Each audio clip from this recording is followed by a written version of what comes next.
We'll call the meeting to order. Mr. Flagg, call the roll, please. Jennifer Harden. Here. Jack Miley. Here. Linda Grassi. Here. Tom Hack. Here. Steve Jeffers. Here. And rise for the pledge, please. Pledge allegiance to the flag of the United States of America and to the republic for which it stands, one nation, under God, indivisible, with liberty and justice for all. Get that, Jim. On behalf of the board, I would like to welcome all students, staff, parents, and interested community members to tonight's Board of Education meeting. I would like to remind everyone that this is a meeting of the Board of Education held in public for the purpose of conducting the school district's business. It is not to be considered a public community meeting. There is time for public comment during the meeting in the public participation section on the agenda.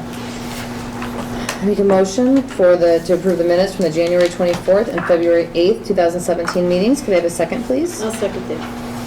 Is there any discussion? All right. Mr. Flagg, call the roll, please. Linda Grassi. Aye. Tom Hack. Aye. Steve Jeffers. Aye. Jennifer Harden. Aye. Jack Miley. Aye. Motion carried. That takes us to special reports. We do have Mr. Miller here, principal of Leroy Elementary, to give a presentation about all the things that are happening there.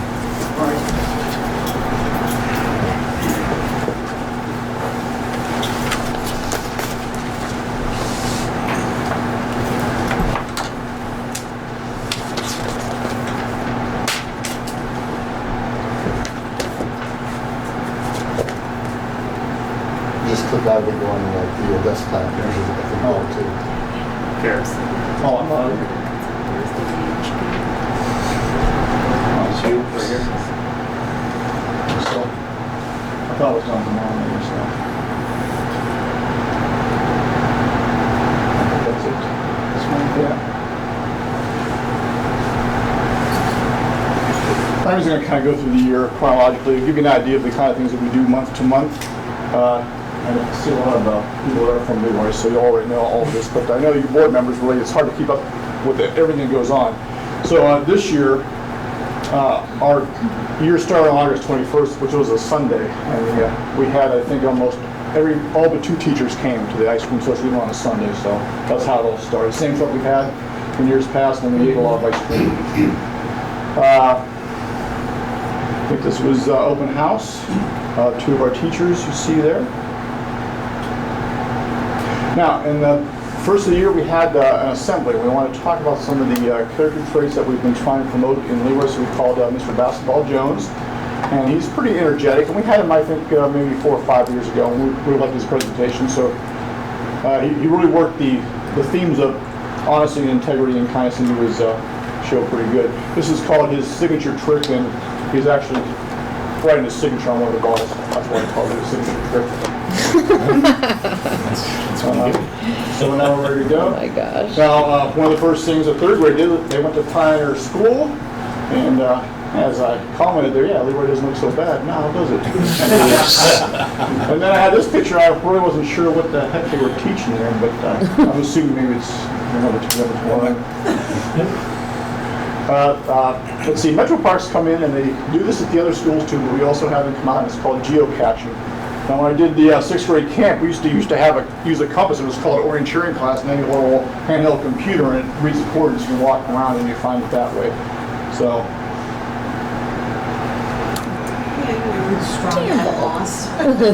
We had another movie night. We had decent weather. It wasn't as warm as last year, but this year it was still acceptable. Had a good time. Apple Day. What was the movie? I don't remember. Yes, I do. It was Night Museum 3, I think. That is a good one. Yeah. So Apple Day was also in September. And they did a lot of activities. 1st grade had, probably 20 different activities. They somehow worked around the theme of having apples. Last day of September, we had a beach day. So kids eat their lunches in the gym. They bring their beach towels and glasses and dress up as if it's at a summer beach, and that's what we did. So there's like 4 different classes. All right, so now we're into October. Didn't seem like there was really much going on until the very end of October. We did have a reading share. I think we're all doing the units of writing and the units of reading at Leroy. So we take time out to share the reading and the learning that they've accomplished over 2 or 3 weeks. And then a couple other things that did happen before the Halloween party. So we did have our positive behavior party, which we have every 9 weeks. And I don't know if the other schools had this or not, but every once in a while we'll get some promotions like from Morris Chiropractic. They call it and go, hey, you want to have a massage day? And they put their flyers around, and during your lunch and planning periods, you can schedule like a 10-minute massage time. They set a chair up and you go up there and they rub you down. The teachers will seem to enjoy that. I didn't do it, though. Here we are, Halloween. Nothing like it. Clowns are still creepy, though.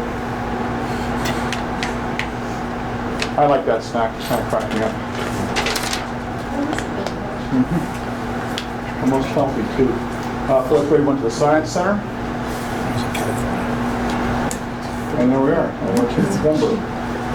Now, in November, COSI we usually have in October, but they told us that the date had already been double booked, so we had to have it in November. And we did the unit on the human machine. The kids always really love this. I like it too. And I don't know, Kohl's, because we have 2 of the teachers or I think 2 of the aides at our building work at Kohl's. And Kohl's has this program where if you get 5 people to volunteer their time at a nonprofit organization, they come, they help you do whatever you want to do for at least 4 hours, and then they pay you $500. And because we've been doing this for 2 years in a row, if we had them come in 3 times in a year before November, we got a bonus of $1,500. So I had the same group come in near the end of, because it had to be by November. So by the end of November, they came in, I think we had that flight at Leroy, and we had to move all the furniture around. I said, if you guys come in for 4 hours, you can help me move all the furniture back. And they came in, and so we got an additional $1,500 from Kohl's. So I think we bought, 6 Chromebooks with that.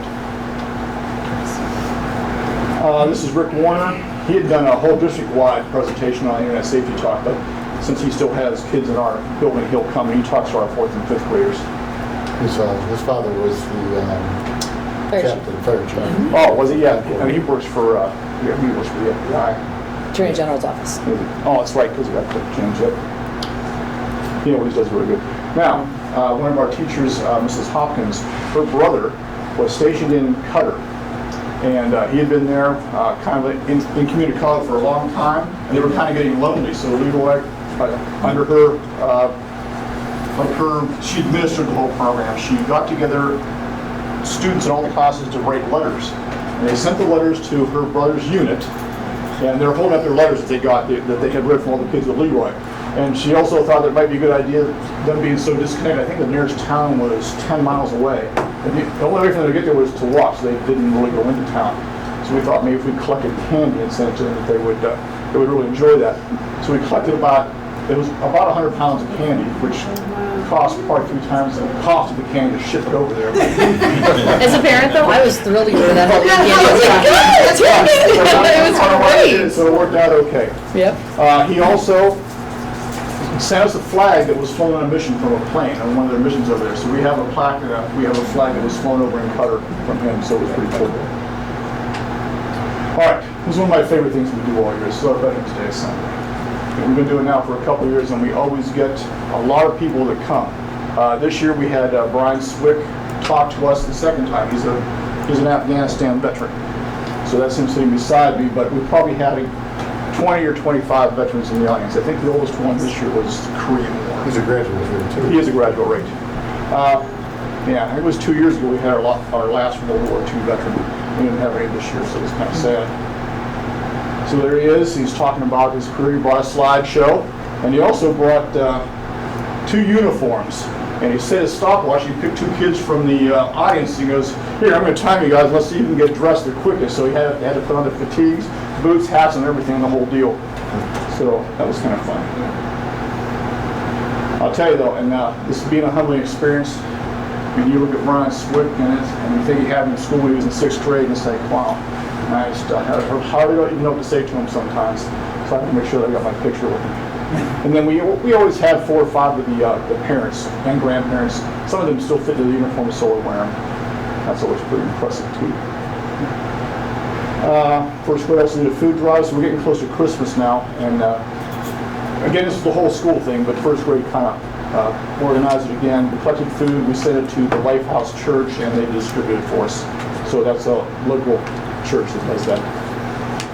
Fourth graders, they shared their writing. It's called the Author's Coffee Shop. And you can see they had coffee and all the parents were coming in. The kids were reading, again, works they had written themselves. And then, because this is coming up on Christmas, we only had, I think, about 2 weeks before it is Christmas break. These are the other things we worked on during November. Okay, so it's December now.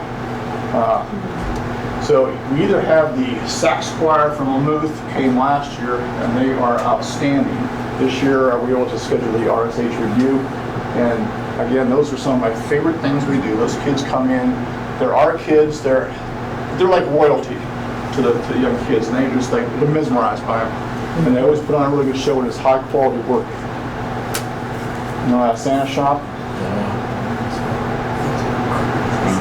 And then, of course, the first grade sing-along. You know what you can say about that.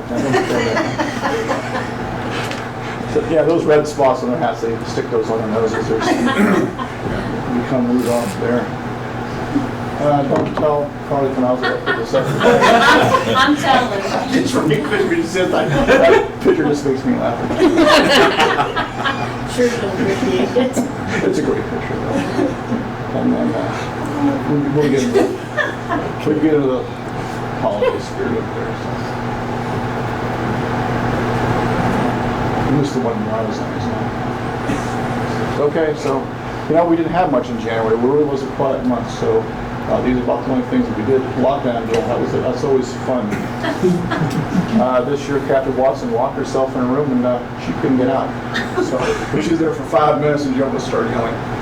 She was too embarrassed to call the office. So. February was a busy month. That's when we had our rotation. The kids love musicals, and they really did love them this year. They did a really good job, and the people that put on the musicals there, they're some first-rate performers. There's the linemen. They are royalty. So they came, and that's a female. I think she plays a wide receiver, and I think she's running back too. But I think she was wide receiver, is what she said.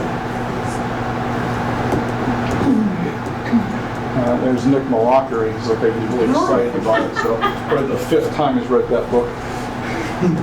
Can't even afford pants apparently.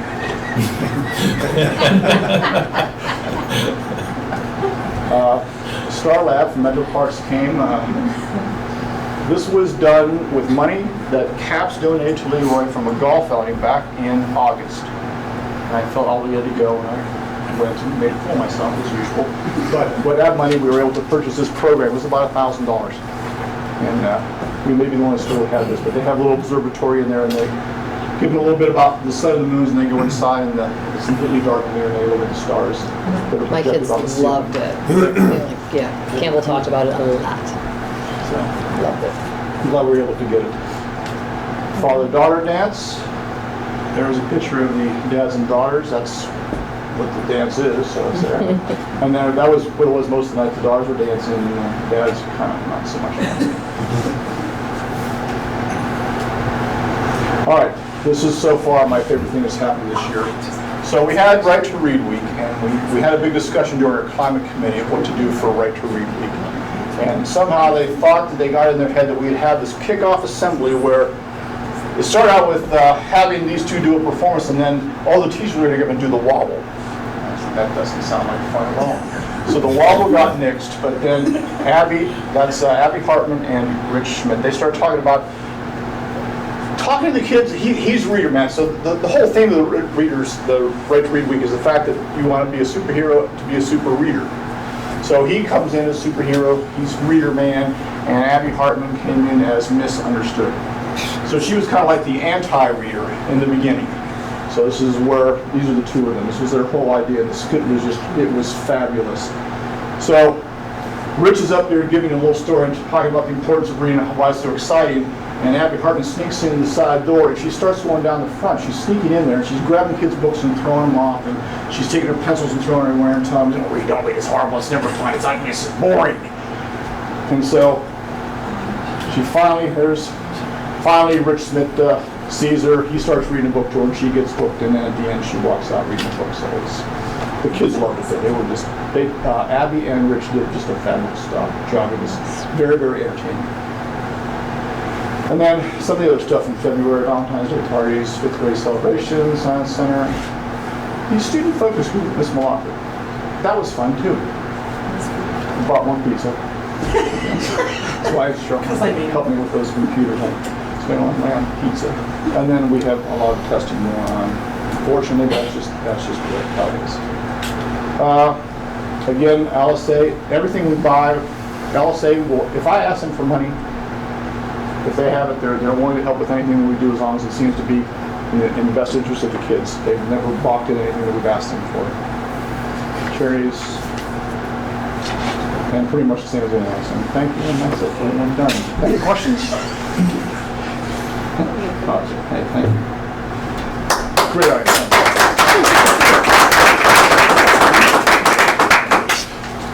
That's a quick report. I'm glad that last frame of academic achievement was on the board for about 2 seconds. I'll go last 6 seconds of slide. Mr. Miller, can you grab the lights, please? Thank you. Any other special reports? That's it. All right, that takes us to old business. Does anyone have anything? New business? I just have one item. I don't know if anybody has approached anybody on the administrative staff yet, but I was at the band boosters meeting it was 2 weeks ago, I think, and they made mention of the fact that their trailer is not going to be usable for next year because it doesn't carry the weight. So I don't know if anybody has approached you, so I just wanted to make sure that we put that on the radar. So I didn't know, under new business, we do have some more information about the portable stands. I don't know if you want to talk about it now since we were talking about that. May as well. Last Thursday, I reached out to a company, Bleachers on Demand. They have a set of bleachers that'll hold between 260 and 280 students. We're waiting to get our final schedule. We're still looking for a game whether it's going to be a home or away game. So I talked to Kurt at Bleachers by Demand, and he told me that once we get the final schedule, that he'll give me a final quote. But right now we're looking at roughly, just from their company, $800 per game. that's to rent? That would be to rent. So in this is just one company that I started with. I want to get a feel for what somebody would do for us. So they would take them on, they would have them there for the setup on Friday, and then Saturday morning, take them out. Now that's just a preliminary plan. It's not something that's etched in stone, but we're working on it. I had a discussion with the former superintendent, Mick Shelfie, in Rocky River. They didn't have enough space for their crowd at their football stadium, and I think they rent a couple of trailers. And when I was talking to him, he said it was like $1,500 a game, which makes sense if he has two, and the one is for $800. He says it works fine. They haul them in, they open them up, and they're pretty easy to. They're in a machine. They unfold, and they're on wheels, and they just cart them out when they're done. Right. He has had no problem with them. Now the question is whether or not we want to rent them or whether or not we want to buy them. And I want to clarify week 2 of the football. We do have a football game scheduled with Green week 2, but we're not yet sure if it's going to be a home game week 2 or if it's going to be a away game week 2. Right now it's tentatively a home game. Is that the first game of the season? It's actually the second game. The first game is with Perry, which is away. The second game is Green. It could be home, but I think we might have it away this year. We're still talking. And then we'll open up with Harvey on our new field week 3 is what the plan might be. Good. Awesome. I had a question regarding the portable bleachers. Today, I was out in this area looking, and I was looking at our bleachers that we currently have for where the band is situated. And I don't understand why we're tearing up 100 yards of dirt to put the AstroTurf in. Why can't we move the existing bleachers, make some type of retrofit wheels or whatever, and push them straight back going towards 84, about 20 yards, and just store them there on the track. And then when we need them, we just roll them straight ahead and place them in their spot. The only thing that will cost is the cost of redoing the fence, and we already going to have a bulldozer over in the area to do everything for the field. So just going straight back 20 yards. I don't know why that wouldn't work. I think the stands will fit if we slide them back. I just don't know how the track, once we refurbish it, how it's going to be able to handle the Wear and tear. Yeah, I don't know if they could. That's what I asked don't him. know. That's what I asked the gentleman here before for field turf, and he said that it wouldn't matter. It wouldn't. He said in the field it wouldn't matter. I think you're talking about the track, though. The track. The concern of They- the, I don't think we That's have also part of the specifically track. package, but they have another company that's Right. refurbishing it. We can't go any further back beyond the track because there's quite a slope there. But yeah, I mean, for track season, we could still have to go somewhere too, because you can't obviously run on a track if it's stored there, and if it's inside the D, we still have that issue of you can't see people run. 1/6 of the race, you cannot see your kid run. Right. So we're still looking at, we were looking at retrofit, but we also heard about this company that has portable stands. I just wanted to get some We're looking at all options for the board. And the other thing that I looked into, I believe one of our soccer fields is short bleachers, and I have to find out if it's possible to take those bleachers that are the band bleachers now and maybe be able to use them somewhere on site. And I spoke to Mr. Bellios about that. Pretty much a fact-finding mission, but he said that he thought that they could use those bleachers maybe in a couple of spots. So we're looking at that also. And if my maintenance department can take the bleachers apart, take them out there, or if I have to, I normally have our bleachers throughout the district checked for safety, and I don't know if they would have to do it or not. So I've got some multiple phone calls in. Do we need more bleachers at Lamouth? Do we need more bleachers at Lamouth? Again, a good question. I don't know. I talked to the president of the Riverhawks, and their hope is that if they use the dirt here to build a couple of fields in the back and we have the turf, that they're not going to have a whole heck of a lot of games over there or practices. No, but the 7th grade team could probably definitely use them. I mean, because we do the home games on technically the visitor side, but there's only that small Right. bleacher. I mean, there's really not much seating at those 7th. Right, because there's not much seating for the 7th grade Yeah, I mean, games at all. that's a discussion we have to have, is whether or not the 7th grade team is going to still play Yeah, they over will at be here. Lamouth, and whether or not they'll be at the stadium. But I They're did more than reach welcome out. to be at the stadium. Yeah. That's But what I did it says. reach out to Borgman, the company that does our inspections every year, just to get a feel for what they can do, what I can have done, so I can report back on it. The first company we talked to, though, did say that it's possible to retrofit stands too. Yeah. So if we could retrofit them, and we speak to our band director to see if we could use what we have and slide it backwards, I think that would be They a have to good be, solution. they have to be portable enough that after the band season is over, that they're able to be pulled out somewhere in our stadium. Right, I mean, there's some questions yet, but that's where we're at as of today. Okay. So if we were to, just a question, so it's $4,000 a year. In that scenario that you investigated, where it's $800 per the 5 home games, 800 per game for the 5 home games, would that come out of the concession revenue? Would that come out of PI? Just wanting to understand where we think that money might come out. Having discussions with the band director and his thoughts, I don't know, I'm speaking for him, but the way I understand it is, I think the people that are involved with the band believe that it's an issue that we're creating and we should probably solve it. I think that's about, the the opinion I have of our discussion. Yeah, we wouldn't be able to use PI funds if we're renting. If we're buying bleachers, we could use a PI fund, but if we're renting, it'd have to be a general fund or come out of the athletic fund. So if you have $4,000 a year and bleachers are, you know, what do we say, about $28,000, $28,000 to $30,000, something like that. Because at 7 years, I mean, you can rent or buy them and have hopefully a life longer than 7 years. Or if we have no use for ours, could we sell our current bleachers at least? Again, that's something that I spoke to the company. They said they don't purchase them, but Boardman's supposed to get back to me, Tom Meyer, and they may have an outlet for us. So.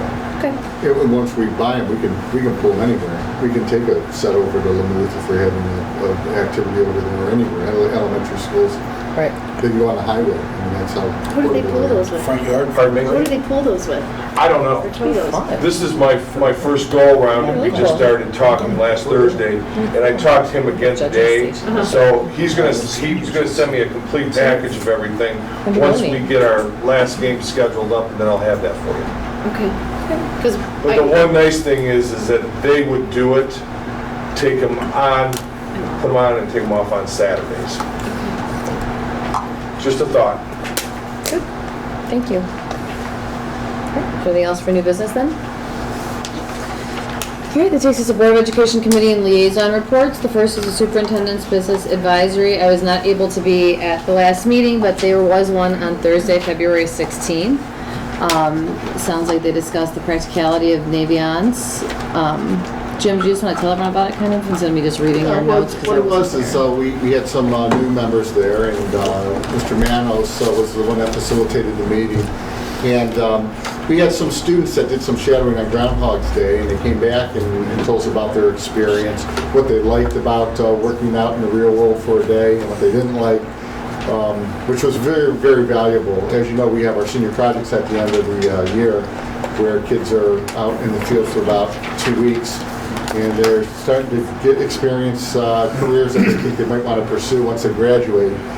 And this was a smaller version of that. So it was interesting. We worked around, we did a fishbowl exercise where the kids were telling us all about their experiences and what they liked. And they were bouncing ideas, and there was interaction between the adults and the kids. And basically that was what the meeting was all about. They also talked about the Naviance program that we have too. It's a web-based program that allows the district to follow kids and provide material and portfolios and help to apply for colleges. That's my definition of it. I know Melissa probably can define it better than I can, but overall that's what it is. It helps us track where kids might be when they graduate from high school. So, the next one I believe is April 6th, you yeah, and then we're going to have the senior project. And we always end up Yeah. at the end of the year with our business advisory visiting our senior projects in the gymnasium. It's always a great time. So did we do job shadowing on Groundhog's Day on purpose? Yes. Was that? Oh, yeah, it was very intentional. That's fine. That was Mr. Gans's, but yes, that's It's right. called shadowing. Very fun. Thank you very much. Mr. Miley, Curriculum Programming and Boosters. Okay, curriculum meeting we had this evening. We talked about 3 main topics were testing, revision of the state standards, and professional development. A couple of things that stood out is all juniors will be taking an ACT this spring on March 21st. I think as a past educator that's pretty exciting to be able to see the results of all our students, not just college track students, but all students take this test and see how they do. We're also into the heat of test season through March, April, May, early May, along with all the other tests that have been going on all year. But that will include elementary students, middle school students, and high school students. So spring is always an important time to have perfect attendance. With regards to state standards, there's some changes that will be coming down the pike, and there will be more discussion later on the slight changes to the Ohio learning standards. And then with the third topic, when we talked about professional development, equity training's going on right now this year, and it seems like it's being well recepted, and from what I can hear about it, Michael Douglas and Melissa Malacher and the teachers seem to be enjoying learning about the equity training and trying to figure out how to build better relationships. Focus 3 is something that may be coming down the road. That's in the formative stages right now.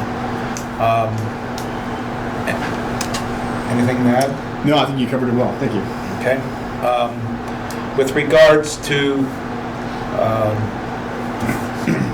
booster meeting, I was not able to attend. I was out of the state, but Mrs. Harden did, and just a couple things that they discussed. The egg hunt and spring meet the team will be April 9th at 4 p.m. All the PTOs are going to, again, collaborate to try to provide 2,000 eggs per building, so that makes 12,000 eggs for kids to chase down. Always an exciting event. About 3 seconds. Oh, man, so 3 or 4 seconds, 12,000 eggs. That's right. Oh, yeah. You have watched It's it. A lot of eggs and done really quick. Remember we had a couple years ago, we had a boy that brought his cleats. Oh, it was the best. He was the best. He was ready. That was Maroon. Yeah, it was Vans. It's It great. was all business. One of the other topics that they talked about was for future, the PTOs, that the buildings that will be closing when we are online with our new buildings, what are they going to do with their money, and should they continue to fundraise? And I think that will be a continuing discussion for a couple more meetings, I bet. And I'll plant my seed that I think they should all donate money to have seed money for the new building. Well, they definitely are. And they were talking about that. It was just how much are they going to carry to new buildings and how much will they donate at this time. There was even some discussion on will they, in maybe the next few years, instead of charging for events, maybe just start making everything free for everyone to enjoy and not worry about fun. I don't think they'll be concentrating as much on fundraising as much as just making the next 2 years fun. Which all the events are fun, but you know. Okay, that's all I have. Excellent. Mrs. Grassi? We have not had a finance and audit committee meeting since our last meeting, and we've done that purposefully. We have a meeting scheduled on Tuesday, March 21st, before our March board meeting, and we did that on purpose so that we could head into Chicago and get our rating from our rating agency, and then come back and kind of regroup and figure out where we are with bond issuance. And I think that's going to be before the first bond issue, if I looked at the dates right. We were trying to time our finance meeting so that it would fall between our 2 issue dates, but we didn't know when. Close. Yeah, we didn't know when our issue dates were when we set the meeting. So I actually think it's probably a week before, but that's still not bad because we'll have all of our paperwork pretty much in by then. We should know a whole lot more about what our bonds are going to be issued at, and that as we meet on the 21st. So as far as legislative, I don't have anything to report at this time. There's probably a lot going on, but I just haven't had time to dig into that. So. What is it? The air results have come back is one, and I believe the president of the state board of education recently resigned, from what I understand. Yeah, I read that as well. All right, thank you. Mr. Heck, Buildings and Grounds? Sure. We had a Buildings and Grounds meeting on the 8th of this month, on 8th of February. And this year, things that we have a little bit more flexibility. The new and improved levy for permanent improvements is now going to really kick in for this year. So we have a list of priorities for each of the buildings that are going to be enduring once we have the new schools. And so we have a number of things that need to occur with each of those buildings, and we're in the process of prioritizing and make sure we have funding and getting those things done. So I think that we are going to soon see the benefits of the additional PI funds that we had, plus the consolidation of the schools with the two new elementaries that are being built. And Mr. Kez, are you talking about the core and the design meetings? Yes. Then I will not talk about that. But I did have a chance to attend both the core meetings and the design meetings. The design meeting was last night. It was very interesting, and you'll hear more from Mr. Kez. Yep. And that's all I have. Thank you. All right, Mr. Jeffries? This alumni meeting on February 13th. They voted for new trustees. There were 3 positions available. They also printed their first newsletter, and that is also available online. And they're currently working on upcoming events, and all this information is available on their website. There's a personnel meeting on February 15th. We reviewed the number of certified employees expecting to retire for the 2017-2018 school year. There's also going to be a payroll position opening at the end of the school year in the treasurer's office, and we expect to fill that as soon as possible. And the district is also interested in purchasing a compliance-based program. Chuck could give us some more information about that. Yeah, a couple weeks ago I sent in a Friday packet the public school works. So we discussed it at the personnel just a little bit more in depth. Long story short, we've been talking for about a year and a half now on how to ensure that all the staff is compliant as far as the things that need to be done from the superintendent down. If you're a teacher, an administrator, a classified worker, you have to have certain trainings that have to be done.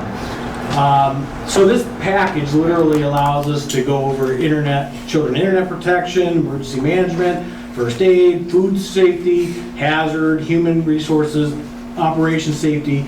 And what the company does is it literally will set these all up, and there's given sets of dates that staff have to go on and complete the trainings. And what it does is it monitors it for us.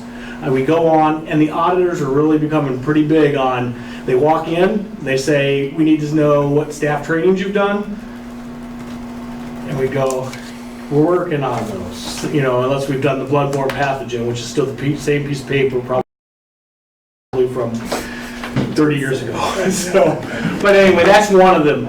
Some of the trainings, and I can't get a complete list because these companies don't give you complete lists, because then if they keep providing everyone these complete lists, no one would go with the companies, they would go out and get their own, but anyway, stuff such as bloodborne, how ethic use of test. Like right now, we literally every year send out a notice to the administrators, who then have to go and make sure they go over with any staff doing testing. They have to make sure they go through that training. Well, this here, automatically, staff gets emails. It says, did you read it? Take a little whatever you have to do, check, there's the record, it's done. Fire safety, you can actually put board policies on that you want to ensure that all staff are aware of.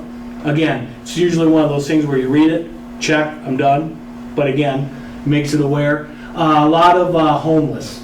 The homeless laws have all changed, and there are certain aspects of the homeless law that everyone from superintendent down need to be aware of. So that's just in a nutshell. We hope to have the package at the Board of Education meeting in March for approval. We'd love to get our information into the company's hands, which basically is all of our staff. They import it into the system, and really it'll be available starting probably by the beginning of summer. Anybody on the staff that wants to start getting into it and start taking some of these, we'll have that opportunity. Nice. I will, in the next couple weeks, send out the actual packet, so that you guys can all review it. And then hopefully at the business meeting, which is the 16th? 21st. 21st. Yeah. We'll have it on there for approval. Yep. All right, thank you. Thank you. That is it. All right, takes us to the superintendent's report. Hey Chuck, is there a new remote with this LCD projector? Like, can you forward it? I believe so. Okay, I'd like to start by updating the board on our facility plan.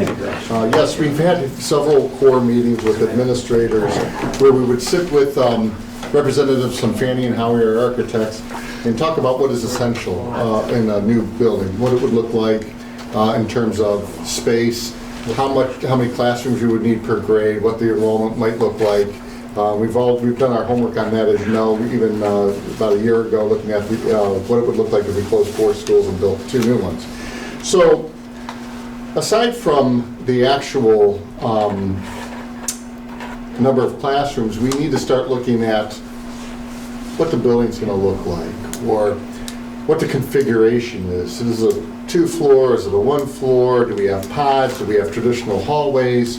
And that's when we want to get more eyes on this, not only the administration. Okay. Thanks. Not only the administrators, but we want teachers involved, we want community members involved, and that's what we're doing with the design committee now. We're getting a lot of different set of eyes, different perspectives on these buildings. The way we look at it is these buildings are going to be around for 100 years, so we better get it right. And that's why we want everyone's opinion on this. So we got together with a design committee members, about, I'd say 15 to 20 yesterday, which is actually a little large compared to what they wanted. They wanted somewhere between 8 and 12, but there's so many people that are excited about this, we just can't turn them away. So anyway, what we do is we start with a formula the OFCC uses, and what it is if you look up here, if your building enrollment's 400 students, they figure out how many square feet you're going to need of instructional space. Okay? When I say instructional space, I mean everything. I'm talking hallways, I'm talking classrooms, art rooms, cafeterias, gymnasiums. And for 550 students, it's 64,520. And they're really stringent on this. You don't just go in there and do pie in the sky things. You try to create what you think you're going to need, make it nice, but you don't really go over the square footage. Because at that point, when we get to the through the HELP program, we're only going to get credited with what the OFCC is going to give us. So we're looking to here it is. We're looking to build a elementary school, about 630 students. Like we said, with all the, did you click it? No, we might have. All right. When you see my thumb squeeze it, I'll hit the button. So, our building is going to be 630. When we went around to talk to the public, we said it's going to be anywhere between 600 and 650. So right now we're going to build at about 630. That's 73,267 square feet. Now, once we have that, we have to decide, well, how many classrooms, what's the square footage of the classrooms, how many tutor rooms, how big is the gymnasium, cafeteria or cafetorium. In our case, we're thinking about putting a small stage, music rooms, art rooms, food service spaces, how big is the kitchen, how many kids are you going to serve, how many turns you have through the lunch periods. And it's actually a lot of information, but it's really exciting too, because we're just basically taking a mold of clay that they've given us, a mold of clay of 73,000 square feet, and we're all starting to put our hands in it and trying to create what we think our students really deserve. You know, if anyone's taken a tour of our old buildings, they know that they are not in very good condition. They are safe, but they're not in good condition. They're 80 years old, and now we have the ability to create these wonderful spaces for our kids. We're very excited about it. This is how we start. So after a couple of our core meetings, we said, okay, we would like to have 4 classrooms per grade. So 24 classrooms, you multiply by 24, you get 580 some students. So we're kind of close to the 600, 630. But then there's some more flexible space that we have. We have some special ed units. In kindergarten classes, they're over 1,000 square feet, which is larger because kindergarten's a lot more active, you know. So our classrooms, our regular classrooms are 810 square feet. And if you're trying to visualize it, this room in itself is between 650 and 700 square feet, I figure, is what we figured out of it. So these classrooms are going to be quite a bit larger. But also these classrooms are built-in cabinets where, you know, they can store things. There's not a lot of storage in the hallways or closets. There are some, but not to what maybe someone might think a new building should have, because a lot of the storage is actually in the classroom, so the teachers have the ability just to grab some things and do. There's built-in drinking fountains in the classrooms where sinks are, where kids can wash their hands. We're hoping that once we have that, there's going to be less germs being spread around. As everybody knows, and everyone can agree that when you're in a school, there's germs everywhere, you know, especially with the little kids. We also have some administrative spaces, some smaller rooms where our speech paths can work with kids and school psychologists. Our gymnasium, we made it a slightly larger. We spent a little bit more square footage on that, because if you look at the gymnasiums that we have right now, they're useless other than having the kids run around in gym, but they're small. They're like shoe boxes. So what we're going to do is build one a little bit larger. We're hoping to put some stands in there as well, so that we can have, if we need some gym space in our large district, we might even have some teams come in there and practice if they need to. Some of the youth programs can use it as well. We also have a cafeteria. This is the great thing about it, is we're not putting the cafeteria and the gymnasium as one entity like we have in our elementary schools now.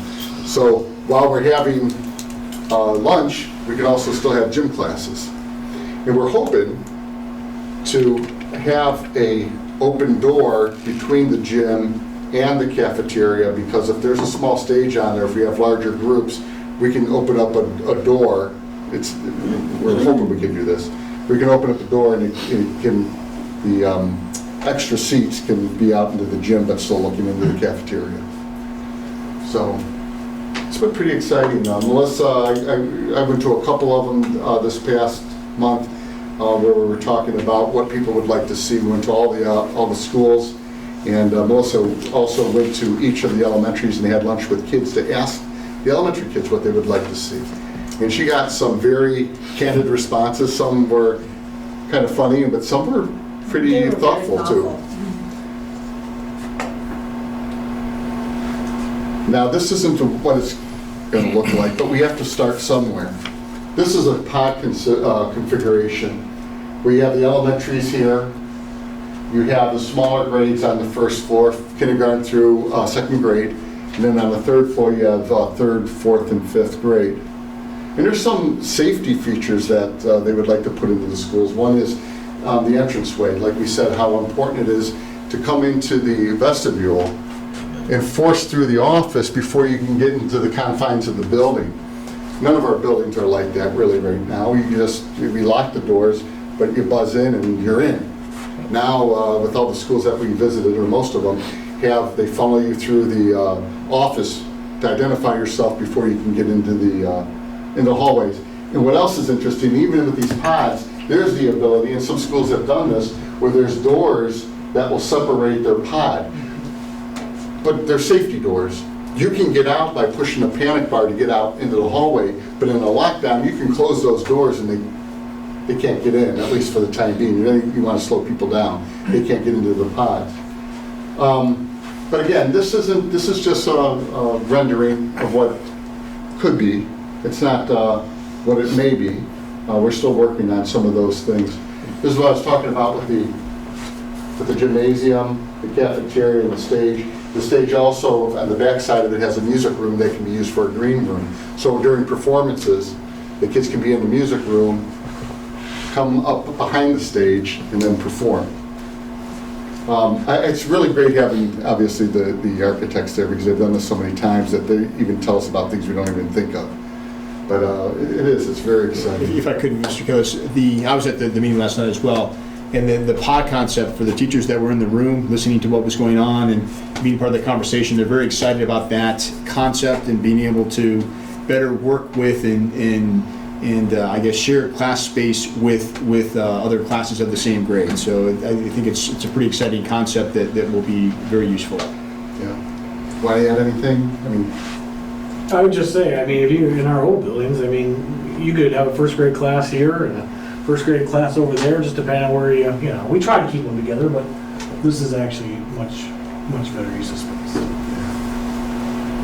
I did learn one thing, is, we're thinking about, putting playgrounds there. I thought that was a great idea. It's got a nice, right by the, the cafeteria.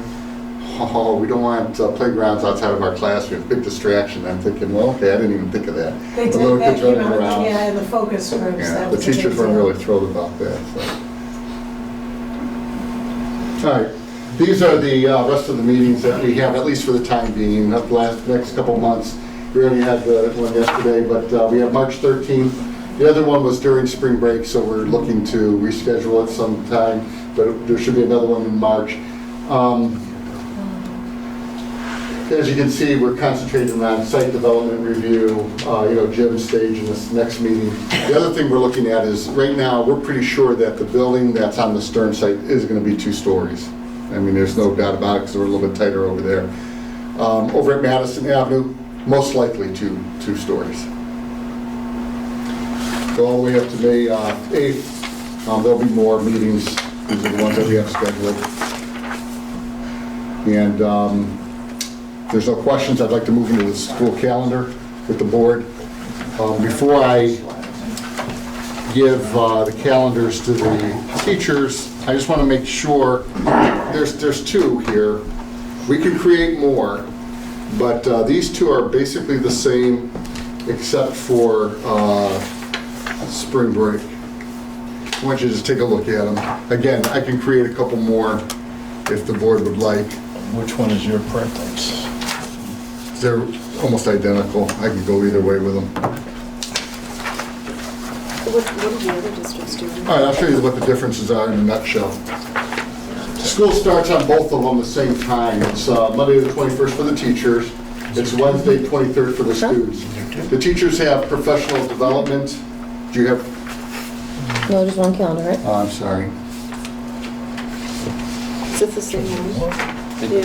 I have. That's all the same. They should say draft 1 and 2. I don't have glasses. Actually, Just draft one. All right, well, let me talk about draft 1 and draft 2. I thought I had both of them on here. I think I had all draft 2s. All right, well, just refer to the ones I gave you.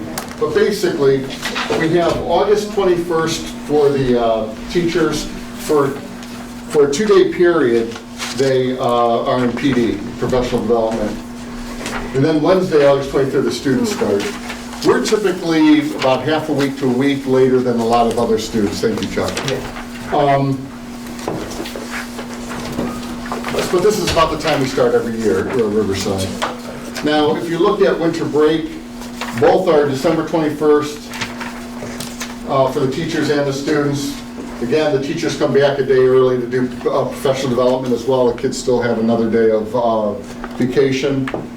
But it starts on the 21st. We can't really start the break earlier if we want at least to have a substantial amount of days to have completed the second quarter.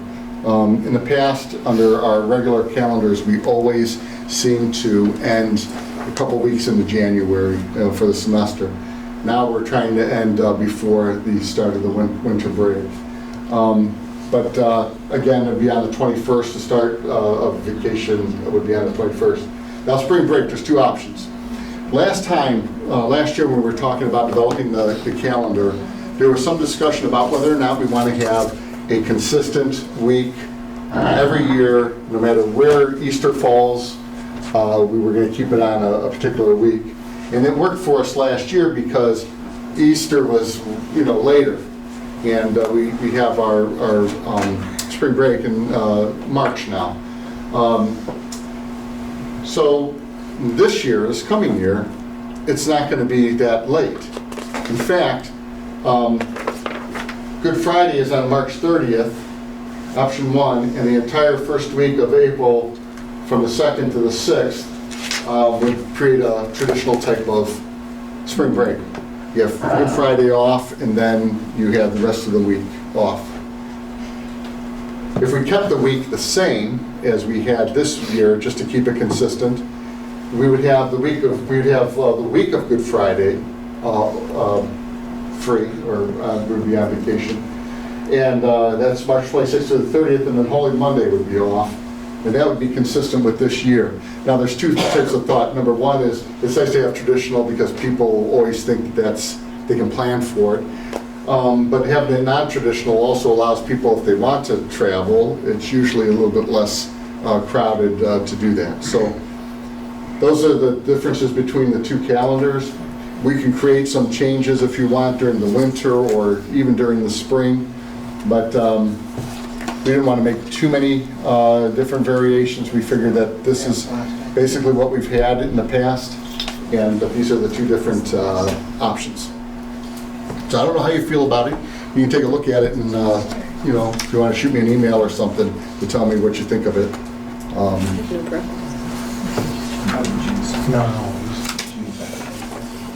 Just let the start date.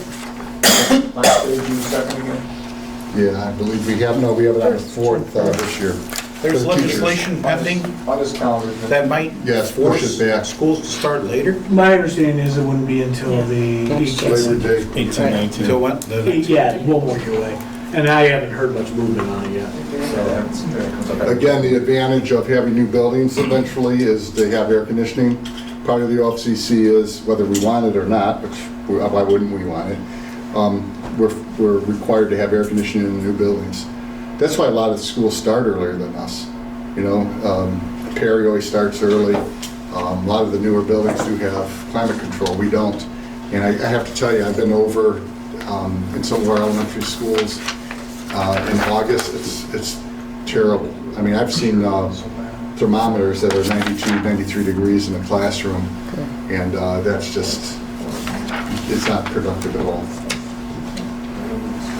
I just look away to start date. Just an update on Madison. I want everyone to understand, there's a picture of Madison, it says closing, it doesn't mean we're closing Madison. It means we're closing on this property. We're buying this property here to make sure we have enough room to build a building and maintain our fields back there. And our closing date to purchase is the 31st. It's actually at the title company right now. And what we've done is we zoned the new piece of property and the two existing parcels into one. So now we just have one parcel. Coming soon, we're closing down the Concord Elementary site tomorrow. We're going to try to start saying the Concord Elementary site instead of Stearns, because after tomorrow it's going to belong to the district and not Mr. Stearns. So you're going to talk about the wire transfers and everything during your report. Phase 1 environmental assessment and geotech on Madison, we've ordered those. Topographical surveys for Madison and Concord site are being organized now. And one more thing, a cell tower update. I found out this today, so I had to add it to the presentation. Just like with our elementary schools, we have different studies we have to do on property. So they were going to do an environmental study, and they've done a wetland delineation on that site back there, and guess what? There's wetlands. We want to put the cell tower. We've been saying this is going to be the spot. We can't put the cell tower there, which might be good, because I did get a call from the Historical Society that didn't have any really issue with us putting the cell tower near their Pioneer Village, but they have a new director over there that was a little bit concerned about it, so we can't put it there. So we have to talk and I have to the attorney for the cell tower to find another spot for it. One of the things I mentioned to him is this, and I don't know how the board feels about it, and I'm not sure how I feel about it. Maybe I shouldn't have said anything, but I did anyway. I was thinking maybe if the cell tower footprint isn't overly large, maybe that they can put it in where our salt bins used to be, so long as they pave the property. When I mentioned to him, he thought it might be a good idea. We've always had problems with parking buses in there, getting potholes, having people get hurt in there. It's muddy, it's sloppy, and everything else. The problem is, I think the footprint of a cell tower is about 80 by 80, and I'm trying to confirm that now. So I pulled the map off of the GIS, and if 1 inch equals 40 feet, then that footprint is pretty darn large. Okay, so not sure if that's going to work or not, but Well, plus then they need right of way over there for the railroad thing? Yeah, right in here. Yeah. We're just talking about it too. And then I'm sure there's some zoning for easements being off of property lines, not to build anything 50 feet off the line is usually the rule of thumb.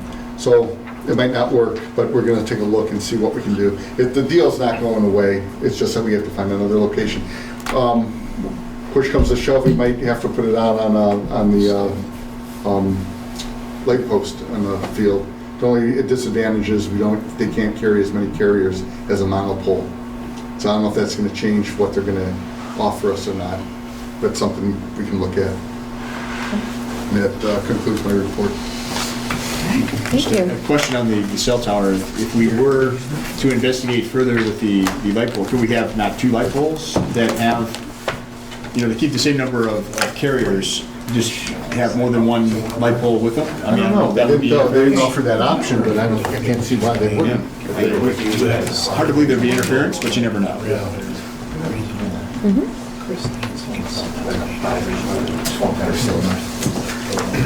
Just hit down and shoot the answer. What we signed was There are none, actually, there was none of them. Because I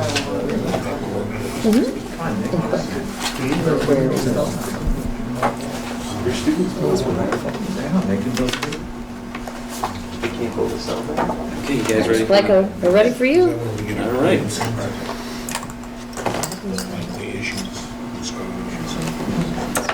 Okay, just a quick bond update. Belinda already had mentioned that on Friday, March 3rd, we're having our ratings presentation at Moody's in Chicago. So Mrs. Grassi and Mr. Kalis and myself, along with our municipal advisor, our underwriter from PNC Bank, and our bond counsel, will all go to Moody's in Chicago to present Riverside to them and get us our official bond rating, which will drive our borrowing costs, our interest rate. Mrs. Grassi, take pictures so we can see what Moody's looks like. Trust me. So once we go to Chicago and do our presentation, we'll probably receive our rating the following week. At that point, we can finalize the structure of the bond, how it will look, finalize what's called the official statement. This is pretty much like a lengthy advertising piece that goes out to investors that talks all about everything you can think of financially about the district, includes our 5-year forecast and our financial statements and all that in there. So that will be finalized. And then there's 2 bond issues that will occur. We're going to do the $29 million non-bank qualified note first, or bond first, and then the $9.5 million after that. There's a rule we have to give 15 days apart. So that will happen late March and early April. The exact dates to be determined.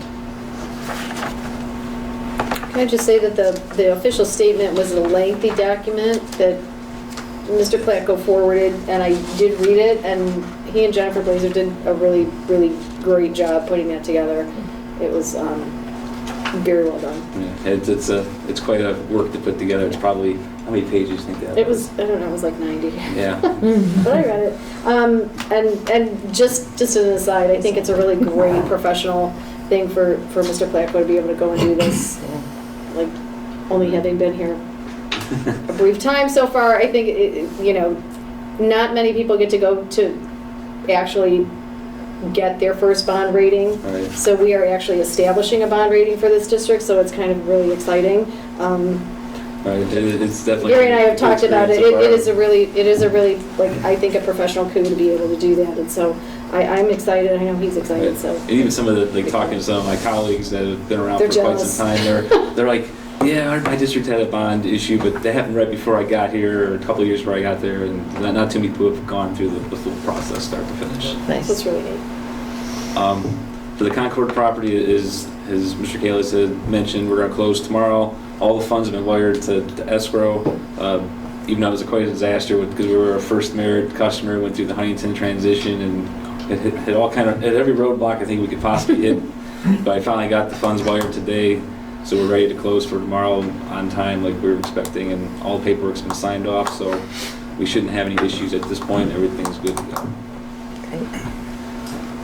The next thing to talk about is for the construction manager at risk. This is going to be the person who will build the buildings, essentially.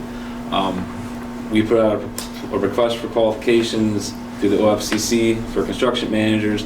We received 6 submissions from the 6 firms there: Icon, Panzica, PCS, Shook's Touchstone, Turner, and Whiting Turner. Most of these are well-known construction managers that have a lot of experience building schools.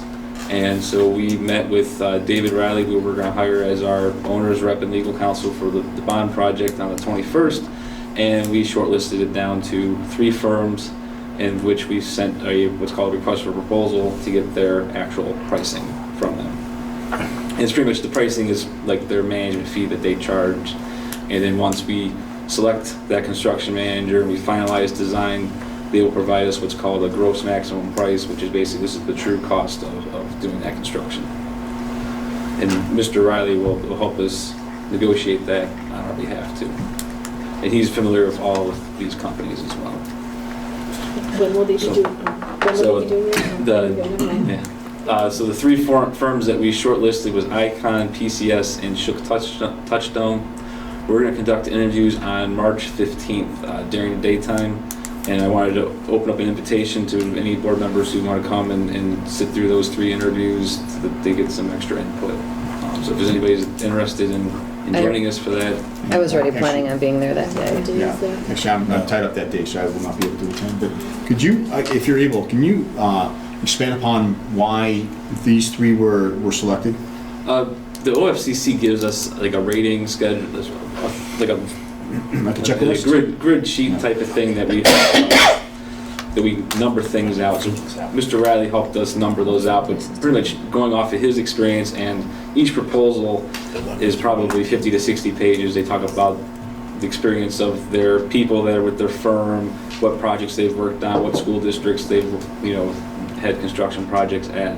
So pretty much had to go through and ranking those, and just based on their experiences, their proximity to the district, different things like that. And we went back and forth and discussed those and decided that these were the 3 firms.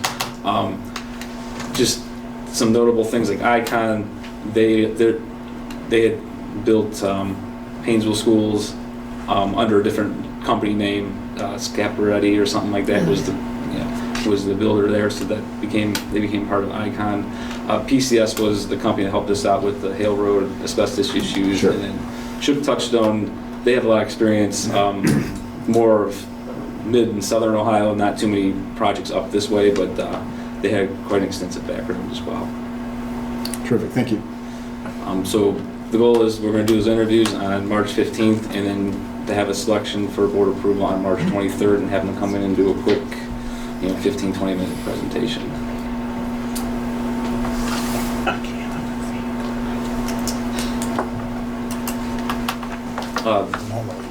For an audit update for our financial audit, this is the audit of our financial statements for fiscal year 2016. The audit's complete. We have no scheduled findings, no management letter comments. That's good.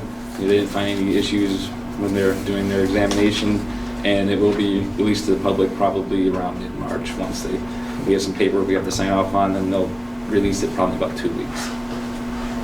And that will actually become part of our official statement. Hopefully, we're hoping it's released just in time, so we can have the FY16 in our official statement for the bond instead of FY15.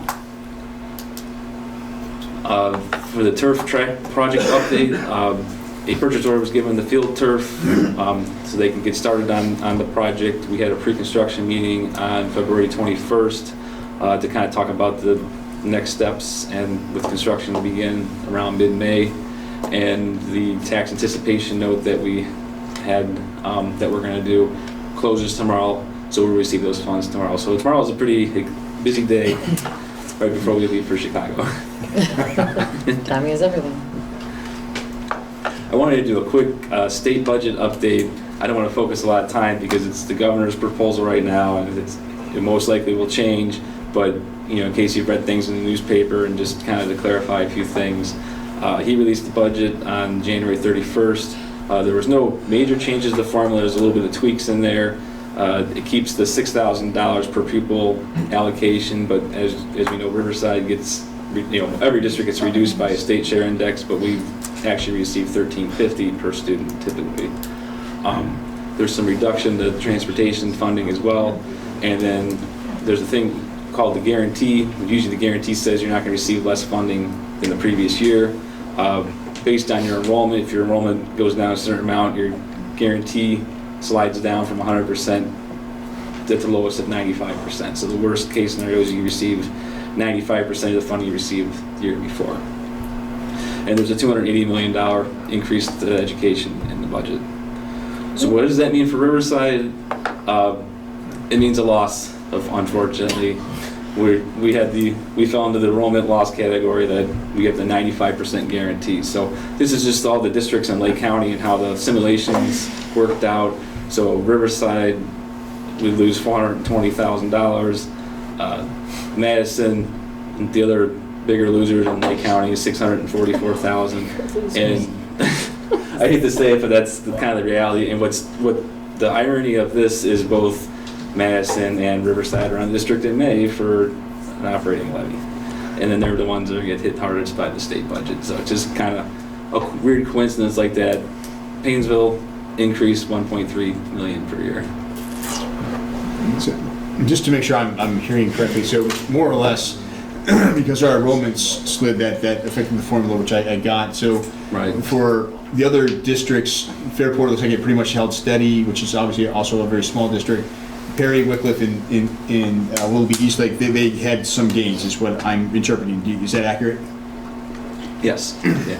The red numbers are the losses.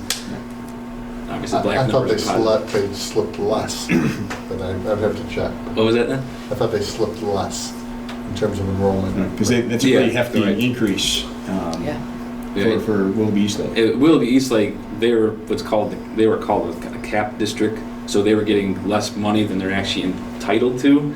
Even though Willoughby Eastlake had an enrollment loss, because they were a capped district, they still end up with an increase because they're still, the way the formula has caps and guarantees, and basically eliminates ways of having huge shifts in their funding, which, even these look like huge shifts, but they could have even bigger shifts because of these type of little caveats they have in the state formula. Even though it's kind of a tricky thing that even though Willoughby Eastlake had enrollment downtrend, because there's what in the state formula is called, there's a cap, so it doesn't allow you to grow beyond a certain percentage each state budget. So usually it's like, I think it's 7% right now. So Willoughby Eastlake was always receiving less than what they were truly entitled to if they were actually on the formula, they call it. And that's how they kind of ended up with more money, even though they had lower enrollment. Very, very straightforward from the state. Yeah, it certainly make it complicated. It's funny because like the state budget comes out and it takes a couple weeks for these simulations to come out because they make the formula so complicated, and that's just kind of how it is. Great. So I guess the big question is, we'll be at 95% guaranteed based on the state, based on the governor's proposal. How does this affect the 5-year forecast? Well, a 5-year forecast, we actually projected, I have the line broken out there, 1.035, which is unrestricted grants and aids. We actually predicted a $500,000 loss in revenue. So we're actually better off a little bit on the forecast than what we originally. So even though it's bad news on the proposal right now, we'll still be slightly better off than what we predicted because we try to be conservative with predictions, and we know the state budget's going to change. We won't know the final numbers until probably June 30th, effective July 1. That's usually how it works. And the final thing is just the monthly reports. I'm just going to pass them out and just highlight one or two real quick points before we head on. January was a pretty just quiet month all around. So I'll wait for those to get passed around.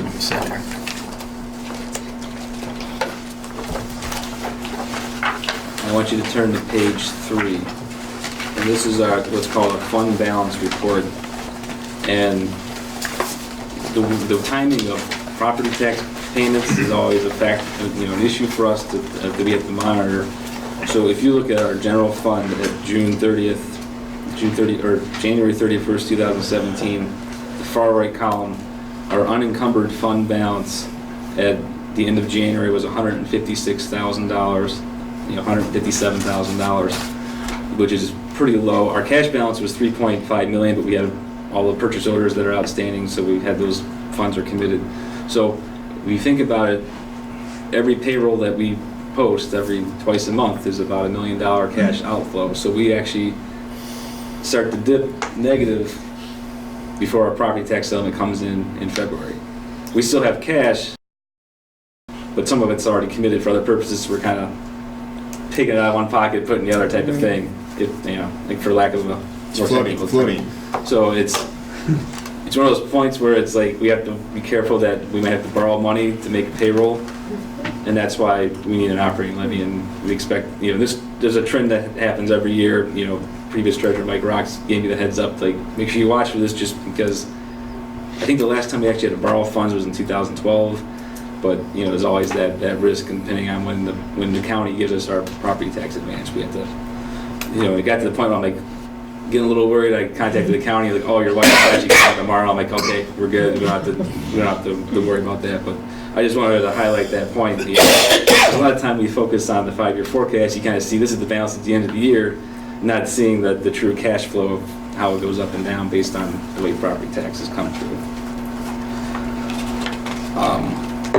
Other than that, there's really not anything too notable on here. On page 4, again, it's just our appropriation summary. So we, you know, whatever we budgeted, are we within that budget? So on the far right column, we're in the black, and every fund within our budgets, everything's as expected so far. Nothing's out of the ordinary.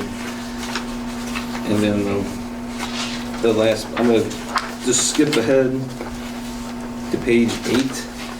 Our expenditure report for contracted purchase services. If you look at the far bottom right, we've spent 44% of our budget this year. We're 58% through the year, basically. So that line item that we talked about in the 5-year forecast that we thought was overestimated is still coming true. That, you know, expenditures are coming less than we predicted for the 5-year forecast. And that's all I had for this, and that pretty much concludes my report. If anybody has any questions. No questions. Good luck in Chicago. All right, that takes us to public participation. Anyone wishing to address the Board of Education will be recognized by the board president. Speakers are requested to identify themselves and their topic. Comments are limited to 3 minutes. Any questions? Any comments? All right. My name is Aaron Windrose. Been in the district for my entire life. Live across the street here, and I just wanted to ask for the board's support when we returf this field to try and set up stands similar to what are there right now for the band. And it sounds as though it needs to be something that's portable. But if we could look at that over the next few months, that would be fantastic. I'm sorry. Trying to keep something like that in place.